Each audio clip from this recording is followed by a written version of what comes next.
This is Mind Muck, episode 1, Being More Pragmatic. It's that time of day. I need some mocha weed and a hot coffee. I'm losing energy.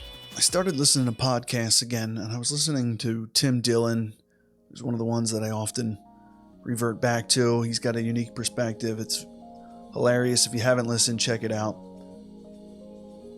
But he discusses American modern culture, and he's an East Coast guy,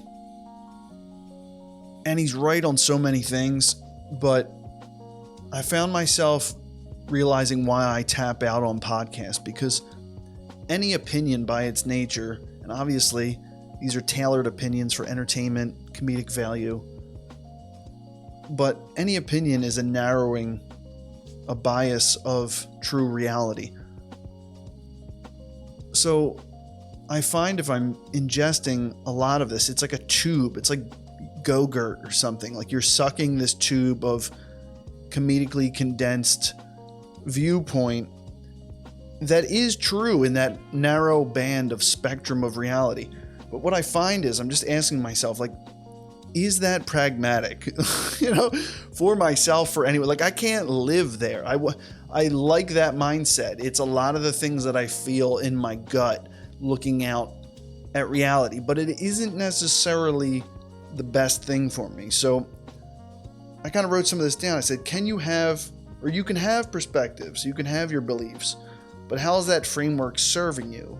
That story that you're telling yourself about any aspect of the world, how is that helping or hurting you? Because you may have a lot of opinions about a lot of things, but reality just doesn't fucking care. So how can you move forward despite these things and find some idea of self-defined success? And I know this sounds like some bullshit self-help, whatever, but I mean, that's kind of what it's all about. Like Dylan even talks about that. It's this religion of success. And it's like success defined by whose terms? And maybe that doesn't even matter because you're in the game. So how much is all of it such a thorough and complete brainwashing that we're all kind of under Stockholm syndrome to our own pleasure-creating, need-fulfilling overlords? I don't know, but does it really matter? Like, I gotta eat and do shit. I have stuff to do. Like, that is probably the healthier mindset to go into the entire future of our reality with, because I think a lot of people think these are like small communities of Web-3 or crypto or AI or whatever, but it's like these things fundamentally will find themselves in every area of your life. They seep in. It's what technology does. It finds a usage that benefits you to the extent that you now require it, and then eventually there is no other. That is the thing. It's all consuming. It's integrated into everything. It's like it is its function underlying, not big tech, just technology, the evolution of human intelligence, creating things that benefit us and create economic value to continue this pragmatic prospering. That's just the nature of the thing. So I'm trying to orient myself more towards that. Maybe that's a very long-winded way of saying that this is really the Taoist philosophy of going with the current, not swimming against it. So I'm looking out at all these tools and this cool AI landscape, crypto, NFT, all of it, and just trying to assess, get an idea of where I can benefit. Where is this crossover between play and opportunity?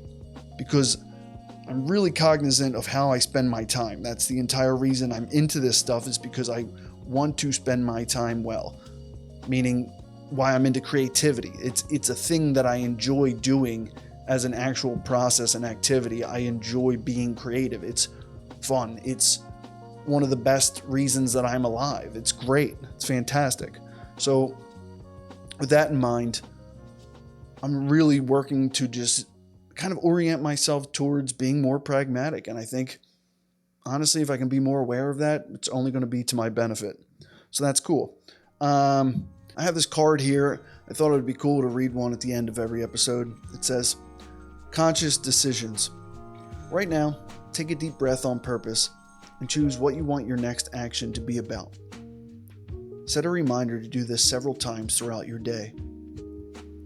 I think that's super cool. It's very pragmatic, helpful. Like, I honestly look at this multiple times. I sit it on my desk and just check it out. And it just lets me kind of refocus my day. And what's cool is, if you're on Warpcast or Farcaster, there's bots that do this for you. People have designed tools that actually send you little reminders to sit up straight and stretch and just kind of be aware of your own existence and just retouch base.